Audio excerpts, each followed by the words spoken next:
silêncio do vácuo é total. Após uma jornada épica de 450 mil quilômetros, a cápsula Orion emerge da escuridão profunda. Ela se aproxima do momento mais crítico e perigoso de sua missão, a volta definitiva para o planeta Terra. Deixando a Lua para trás, a tripulação fixa os olhos no mármore azul, que agora se torna o destino final e urgente. Esta não é apenas uma viagem de retorno. É o teste máximo de resistência humana sob a luz difusa do cosmos. No interior funcional da nave, os sistemas operam em velocidades extremas, processando fluxos de dados vitais em painéis curvos. 4 astronautas sentem o peso da responsabilidade. A iluminação fria dos displays destaca a determinação absoluta em cada olhar.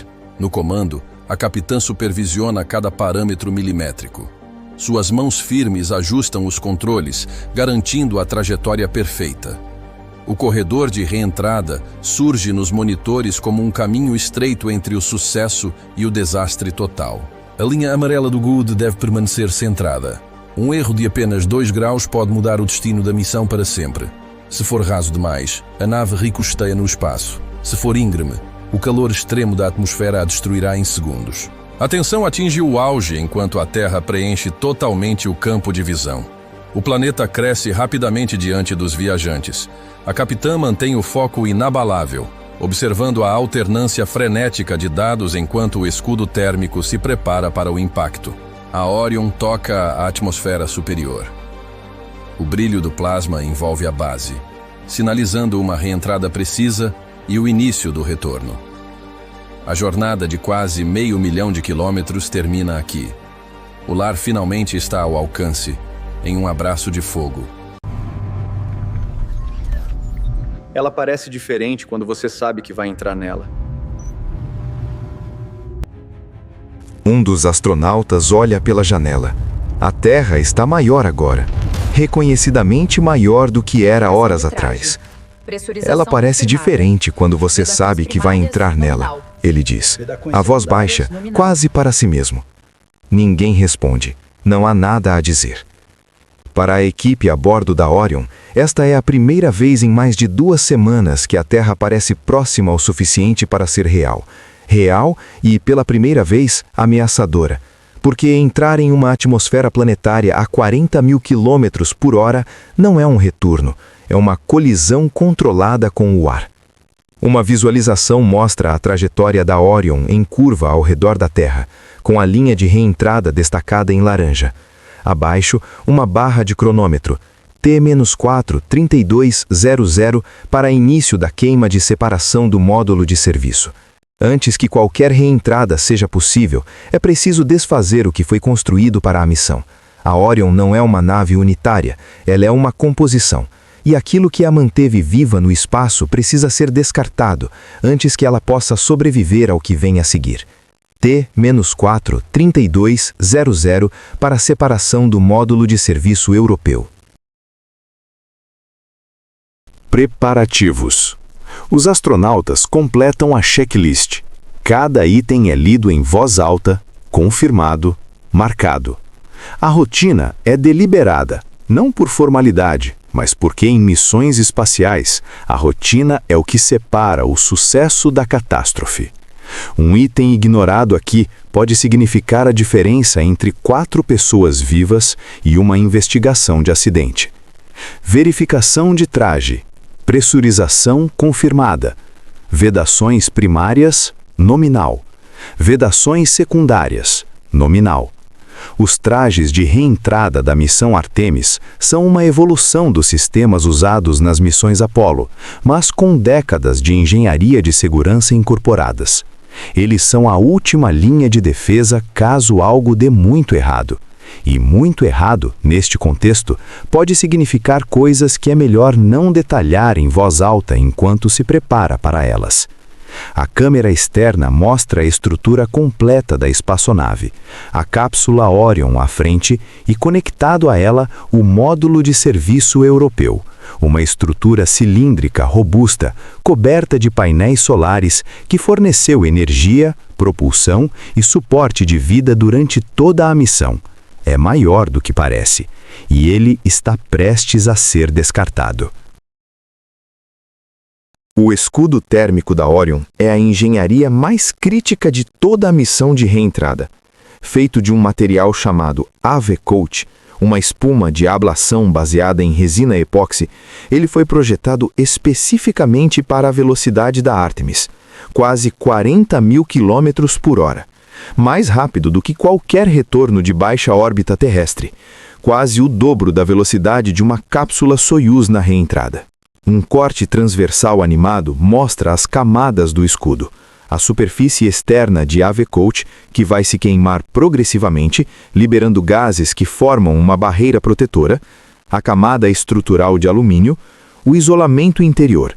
Setas mostram o fluxo de calor sendo redirecionado para longe do interior habitável. A lógica do AV-Coat é elegante na sua brutalidade.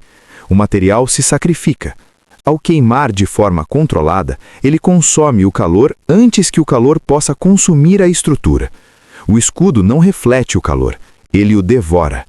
Cada centímetro de material que se desprende durante a descida é 1 centímetro que absorveu energia suficiente para fritar qualquer coisa convencional. Os assentos são reajustados para a posição de reentrada, ligeiramente reclinados para distribuir as forças de desaceleração pelo corpo inteiro, reduzindo o risco de perda de consciência causada pela gravidade aumentada. Os cintos são apertados, os capacetes travados. Houston, Orion, módulo de serviço separado e estável, configuração de reentrada completa, aguardando confirmação de janela atmosférica. Orion, Houston, confirmado. Vocês estão limpos para prosseguir. Janela de entrada em T-002200. Boa sorte lá em cima. 22 minutos. É quanto tempo sobra entre o último ato de preparação e o primeiro ato do fogo. Preparativos. O módulo de serviço europeu, desenvolvido pela Agência Espacial Europeia e construído pela Airbus, é o coração industrial da missão Artemis. Ele carrega os motores principais, os tanques de combustível, os sistemas de controle térmico e os painéis solares que alimentaram a cápsula por mais de 3 semanas. Mas ele não foi projetado para sobreviver à reentrada. Ele vai queimar. Uma animação mostra a sequência de separação. Pequenas cargas explosivas chamadas de bolt cutters disparam simultaneamente ao redor da interface entre os dois módulos. Em frações de segundo, a conexão física é rompida. Pequenos propulsores no módulo de serviço o empurram para trás, suavemente, mas de forma definitiva. A separação precisa ser limpa. Se o módulo de serviço não se afastar o suficiente antes da reentrada, os detritos da sua desintegração podem atingir a cápsula em velocidades que nenhum escudo térmico foi projetado para absorver. Não é uma hipótese remota, é um risco calculado que os engenheiros levam a sério em cada simulação. Um som surdo ressoa pelo casco da cápsula. Não uma explosão, mas como um baque profundo, uma vibração que você sente mais no peito do que nos ouvidos. Os astronautas trocam olhares. Um deles sorri levemente. Separação confirmada, obrigado pelo serviço. Há algo quase melancólico nisso. O módulo que os manteve vivos por semanas vai desaparecer em chamas sobre o Pacífico Sul em menos de 1 hora. Mas não há tempo para sentimentalismo. A próxima janela de ação está a minutos. Pela primeira vez no roteiro, vemos a Orion completamente sozinha. Apenas o módulo de tripulação, um cone de 5 metros de diâmetro, flutuando no espaço. Sem propulsores grandes, sem painéis solares estendidos. Apenas a cápsula e o escudo térmico que cobre toda a sua base, numa tonalidade escura, quase negra. Entrada atmosférica. A câmera agora está posicionada à frente da Orion, olhando para a Terra. O planeta já não é mais uma imagem bonita. Ele é uma parede. Uma parede azul e branca que ocupa tudo. A curvatura ainda é visível, mas apenas por pouco tempo. Altitude, 120 km. Esta é a linha de Kármán estendida para fins de reentrada. o ponto em que a atmosfera começa a existir de forma que importa para uma estrutura viajando em velocidade hipersônica. Não é muito ar, mas é o suficiente para começar.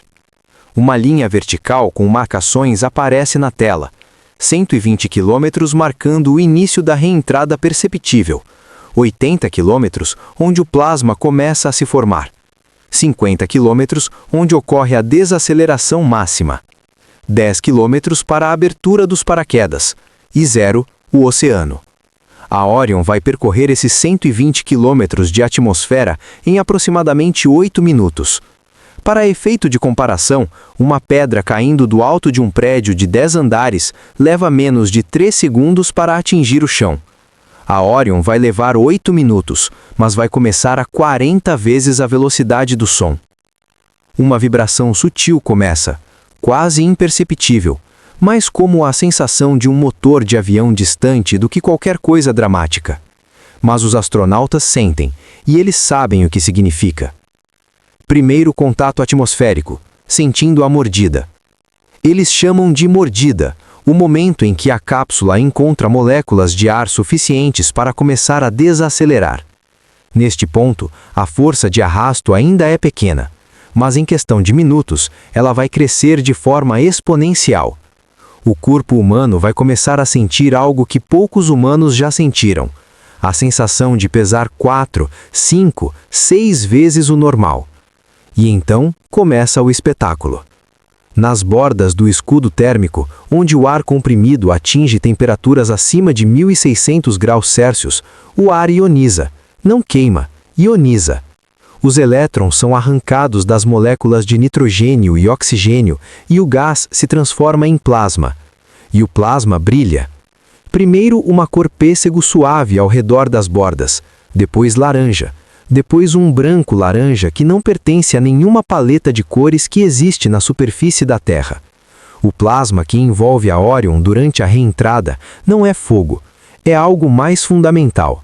É matéria em um estado que normalmente só existe em estrelas e em reatores de fusão nuclear. E agora ele existe a menos de meio metro dos 4 astronautas dentro da cápsula. No centro de controle de Houston, algo muda. As vozes cessam. Os monitores ainda exibem dados, mas a linha de voz está morta. A sala, antes cheia de comunicações, fica em silêncio. Temos blackout de plasma. Comunicação perdida com Orion. Estimativa de duração entre 4 e 6 minutos. O blackout de plasma é um fenômeno inevitável e, em algum sentido, reconfortante, porque ele significa que a reentrada está acontecendo como deveria.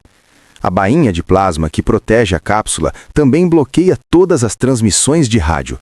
Houston não consegue ouvir a Orion não consegue ouvir Houston. Por aproximadamente 5 minutos, os 4 astronautas estão completamente sozinhos. As vibrações aumentam. O que era sutil se torna visceral. A cápsula treme, não com o tremor suave de turbulência de avião, mas com uma vibração que parece querer desmontar tudo. Os astronautas estão prensados contra os assentos com uma força crescente. G-force aumentando. Estou em 2G, agora 2,5. 2G significa que cada astronauta sente o equivalente a 2 vezes seu próprio peso. Para alguém de 80 quilos, isso é 160 quilos pressionando o corpo contra o assento, e ainda não é o pico. A Orion não é mais uma cápsula, é uma bola de fogo que risca o céu sobre o Pacífico. Uma trilha de plasma de dezenas de quilômetros se estende atrás dela, visível a olho nu da superfície terrestre, brilhando como uma estrela cadente do tamanho de uma cidade. Do solo, quem estiver no lugar certo, no momento certo, vai ver algo extraordinário, uma linha de luz cruzando o horizonte em velocidade impossível, deixando um rastro que demora minutos para desaparecer. Não é um meteoro, não é um satélite, são 4 seres humanos voltando para casa, da maneira mais dramática que a física permite.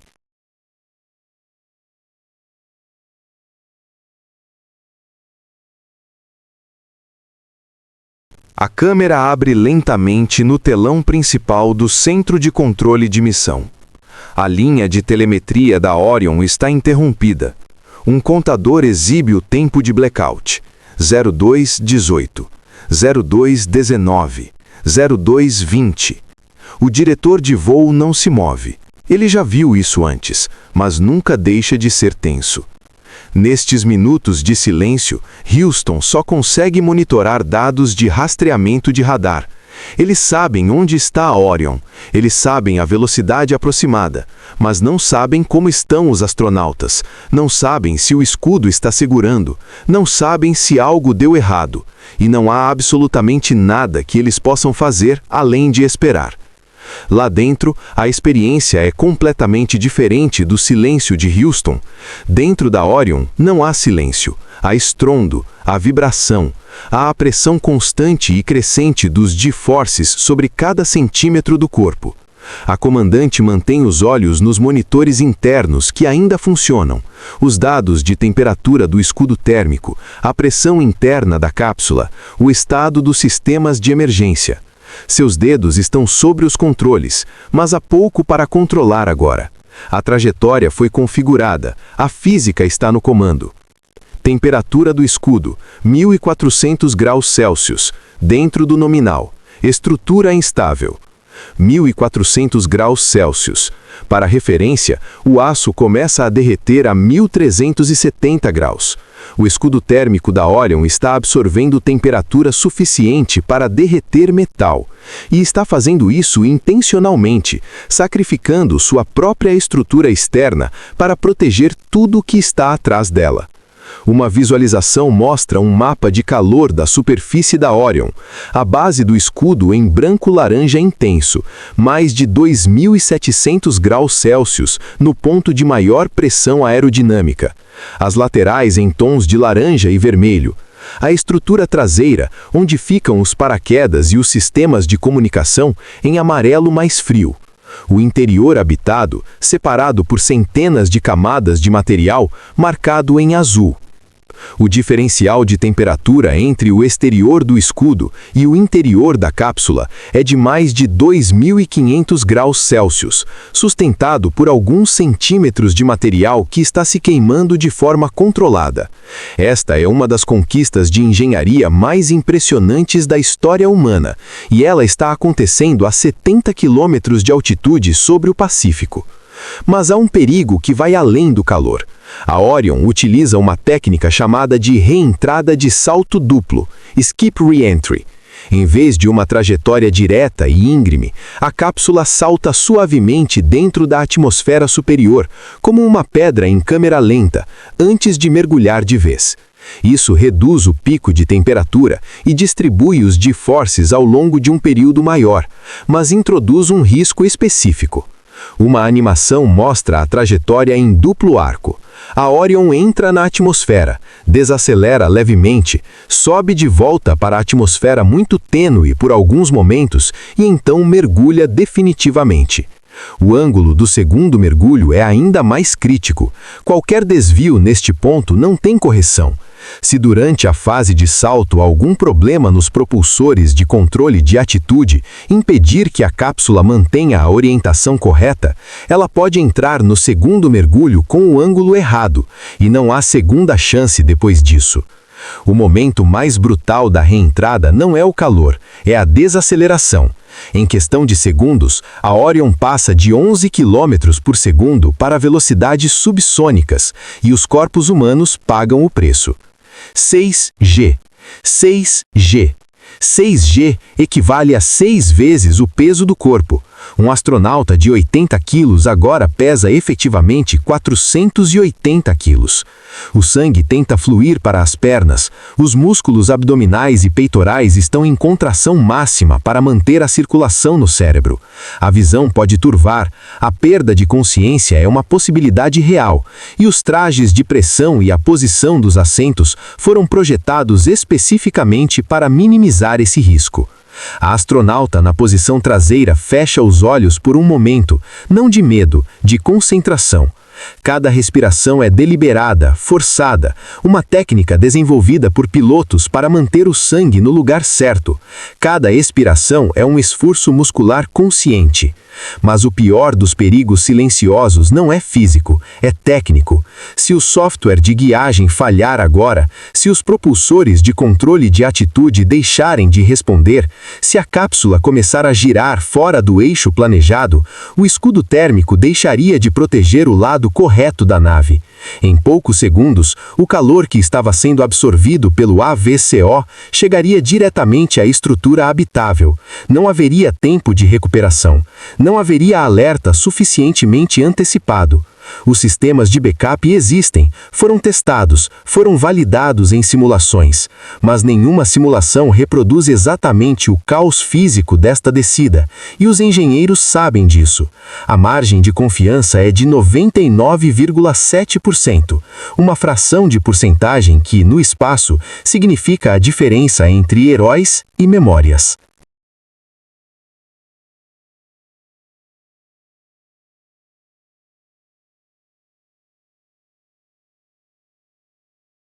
Pouso e recuperação.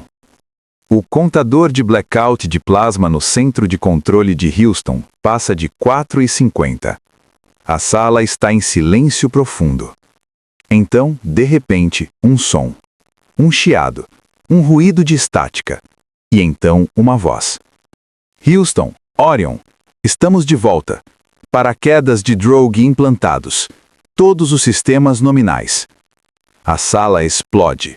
Não em gritos, em um exalar coletivo, profundo, seguido de palmas que começam esparsas e crescem em segundos para uma ovação que ninguém planejou e todos precisavam dar.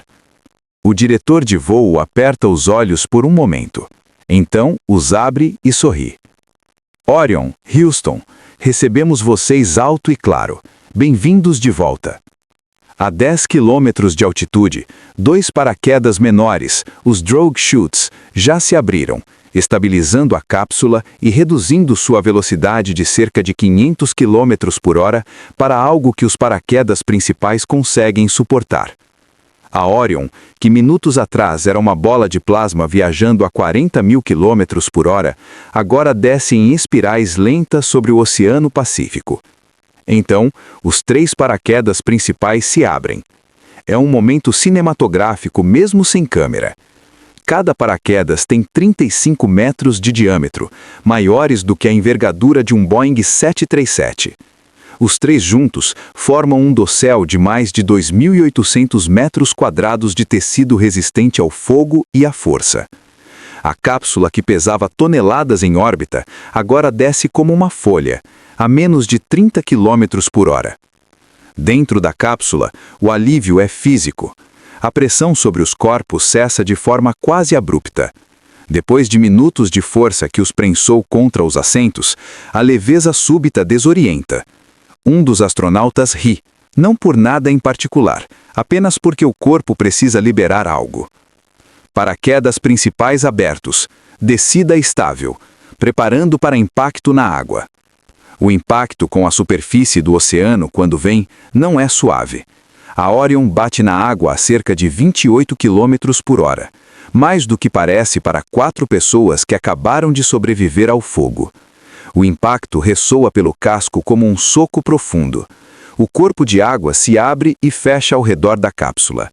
Por um momento, há confusão de sons. Água, metal, o barulho dos paraquedas caindo sobre a superfície ao redor deles. Então, silêncio. A cápsula balança suavemente.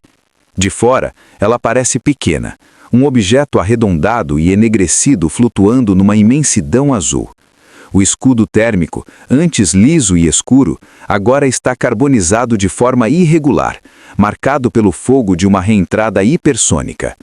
As marcas não são danos, são a evidência visível de que o escudo fez exatamente o que deveria. Os helicópteros chegam antes dos barcos. Voando em formação baixa sobre as ondas, eles localizam a cápsula pela baliza de emergência que passou a transmitir assim que a comunicação foi reestabelecida. Fotógrafos a bordo registram o que vai se tornar uma das imagens da missão. A Orion flutuando sozinha no Pacífico, enegrecida e intacta, os paraquedas ainda parcialmente visíveis na água ao redor deles. O USS San Diego, navio de recuperação da Marinha Americana posicionado na área prevista de pouso desde antes da missão, chega em seguida. Os mergulhadores da equipe de recuperação entram na água. O protocolo é preciso: verificar a integridade externa antes de qualquer abertura, garantir que não há vazamentos de propelente residual, confirmar que a cápsula está em posição segura para a abertura das escotilhas. Dentro da Orion, os astronautas esperam. Eles ouvem os sons do metal contra o casco, os mergulhadores trabalhando do lado de fora, o barulho do mar. Depois de 2 semanas no silêncio quase absoluto do espaço, interrompido apenas pelos sistemas da nave e pelas próprias vozes, o oceano parece barulhento, vivo, imenso de um jeito diferente do espaço. A escotilha se abre. A luz que entra é a primeira luz natural que eles veem em mais de 2 semanas. Não a luz filtrada pelos monitores ou pelos vidros de visor do capacete. A luz direta do Sol do Pacífico, refletida na água, carregando sal e calor e o cheiro específico do oceano que não existe em nenhum outro lugar do universo conhecido. O primeiro astronauta a ser retirado pisca repetidas vezes ajustando os olhos. Seus movimentos são cautelosos. O corpo ainda está readaptando à existência de gravidade plena. Cada gesto que era automático na Terra precisa ser reaprendido, ainda que por horas. Os músculos que trabalharam contra G-forces durante a descida agora precisam trabalhar de forma diferente, contra um G simples e constante. Como está a sensação? Alguém da equipe de recuperação pergunta. Ele pensa por um momento genuíno antes de responder. Pesada, muito pesada e muito boa. No centro de controle de Houston, os dados de telemetria da cápsula já estão sendo analisados. As temperaturas registradas no escudo térmico durante a descida, os G-forces exatos por segundo, os ângulos de trajetória, as pressões internas.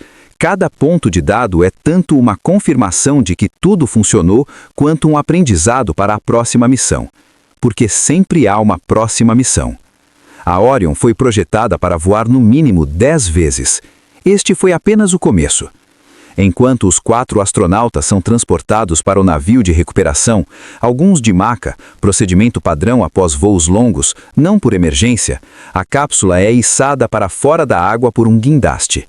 Vista de cima, ela parece ainda menor do que parecia na superfície. Um cone de metal de 5 metros de diâmetro que atravessou o espaço profundo, orbitou a Lua e mergulhou de volta para a Terra através de uma muralha de plasma.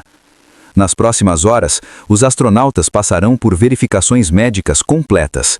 Nas próximas semanas, por meses de reabilitação física para recuperar a densidade óssea e a massa muscular perdidas. Nas próximas décadas, eles vão contar esta história para filhos, netos, estudantes e qualquer pessoa que quiser ouvir. Mas por enquanto, no deck do USS San Diego, um dos 4 se permite um momento sem agenda. Ele olha para o horizonte, a linha onde o oceano encontra o céu, e então para cima. Em algum ponto além do azul claro que o teto atmosférico oferece, há a Lua, não visível de dia, mas presente. Há 11 dias, ele estava a 100 quilômetros de sua superfície. Hoje, está de volta. O roteiro encerra com a câmera subindo lentamente, do rosto do astronauta para o convés do navio, para o oceano ao redor, para a curva suave do horizonte e, finalmente, para o azul profundo do céu que, agora ele sabe melhor do que a maioria, não é um teto, é uma fronteira.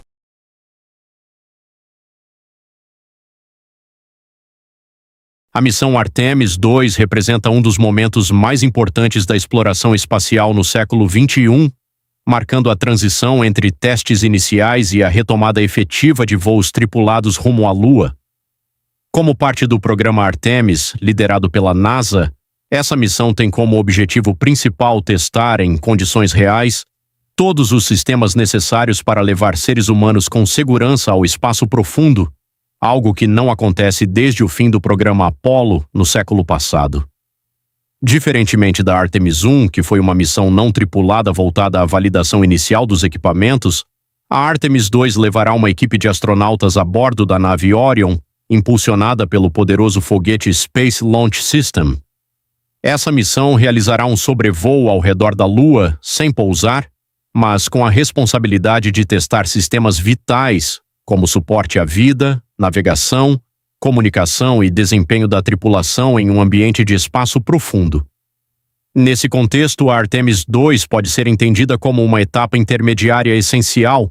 Ela não tem o objetivo de alcançar novos recordes ou realizar grandes descobertas científicas, mas sim garantir que tudo funcione perfeitamente antes de uma missão ainda mais complexa. Essa abordagem evidencia uma mudança importante na forma como a exploração espacial é conduzida atualmente, priorizando segurança, sustentabilidade e planejamento de longo prazo. Ao testar cada detalhe em etapas progressivas, a NASA reduz riscos e aumenta significativamente as chances de sucesso das missões futuras.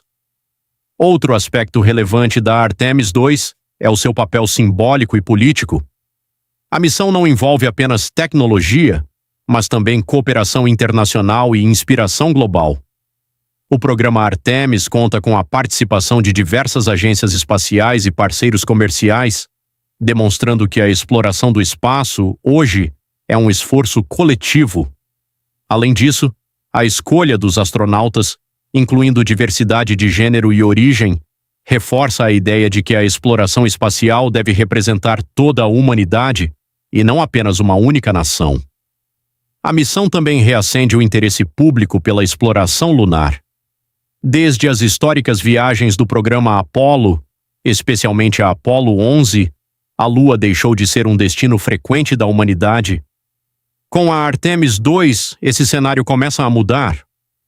O entusiasmo gerado por uma nova missão tripulada além da órbita terrestre baixa tem o potencial de inspirar novas gerações de cientistas, engenheiros e exploradores, além de estimular investimentos em ciência e tecnologia.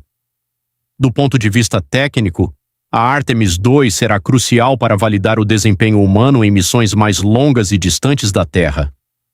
A permanência da tripulação em um ambiente de maior exposição à radiação e isolamento permitirá coletar dados fundamentais para futuras missões, inclusive aquelas com destino a Marte. Assim, a missão não se limita à Lua, mas se insere em um projeto ainda mais amplo de expansão da presença humana no sistema solar.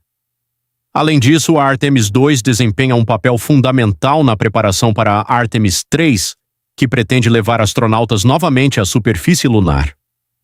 Todo o conhecimento adquirido nessa missão intermediária será aplicado diretamente na execução do pouso, tornando-a uma peça-chave dentro da estratégia geral do programa Artemis. Sem o sucesso da Artemis II, o avanço para as etapas seguintes seria muito mais arriscado e incerto. Em conclusão, a missão Artemis II vai muito além de um simples voo tripulado ao redor da Lua. Ela representa um elo crucial entre o passado e o futuro da exploração espacial, conectando o legado das missões Apollo com as ambições modernas de estabelecer uma presença humana sustentável fora da Terra.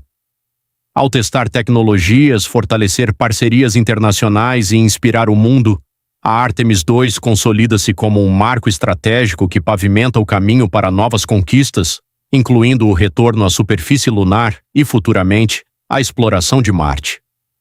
Trata-se, portanto, de uma missão que simboliza não apenas progresso científico e tecnológico, mas também a continuidade do espírito humano de explorar o desconhecido e ultrapassar fronteiras.